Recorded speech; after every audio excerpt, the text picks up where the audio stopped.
So mga tol, matapos pong bigong masungkit ni Lemuel De Barbo ang WBA Asia Super Featherweight title sa naging laban niya kay Japanese Mojijan Nakagawa sa La Trinidad Benguet, kung saan round 3 lang, hininto na po agad ng referee yung laban. At dahil nasa Pinas pa rin po si Lemuel De Barbo, nagkaroon ng pagkakataon na magkita sila ng street fighter na si Boy Tattoo. Nag-face off nga po silang dalawa. Agad nagkaangasan. Muntik na nga pong banatan ni Boy Tattoo itong si Lemuel De Barbo. Agad po kasing dinampian ni Boy Tattoo ng kamao ang baba ni Lemuel. Tinapik naman po ni Lemuel yung kamay ni Boy Tattoo, pero si Boy Tattoo tinulak itong si Lemuel at sinabing bata pa daw ito.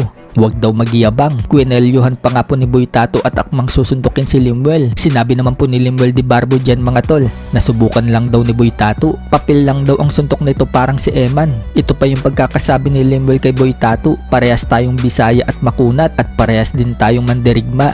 Pero sa akin, nasa dugo. Sa'yo, nasa muka. Basura ka. Hybrid ako. Yan ang pinagkaiba nating dalawa. Papel suntok mo parang si Emma Bacosa. Sumuka maganda maglaban po yung dalawa mga tol sa exhibition fight habang nasa Pilipinas pa itong si Lemuel De Barbo. Tiyak na marami din ang manonood dyan mga tol kapag natuloy po yan. Sa kabilang banda naman mga tol, alam na nga po ng karamihan na natalo po ang ating pambato sa tennis na si tennis star Alex Yala sa laban niya kahapon sa National Bank Open. Kalaban itong si Belinda Bencic sa round of 16. Bagamat magaling po yung kalaban ni Alex Yala at talo talaga ang ating pambato, maraming nakapansin mga tol na yung tira ng kalaban ni Alex Yala lumabas ng linya, pero para sa umpire, pasok yung tira ng kalaban. Kung papanoorin nga po natin mga tol yung slow-mo, talagang sa labas ng linya tumama yung bola. Nangyari po yan mga tol sa second set at lamang yung kalaban sa score na 3-0.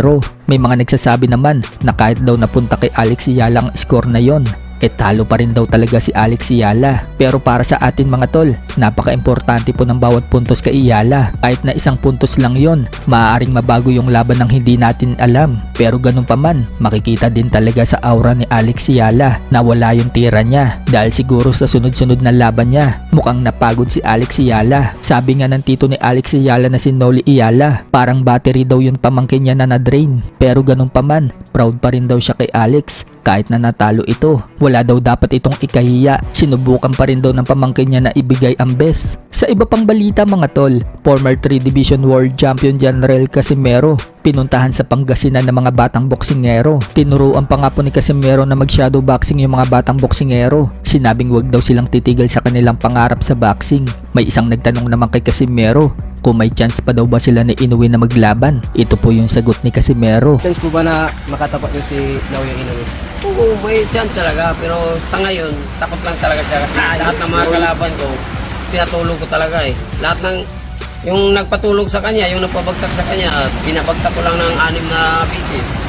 Samantalang sa akin, walang galos, walang kahirap-hirap na pinatulog si Neri. Yung lakas na suntok ni Luis Neri, tinamaan ako pero napaatras na ako.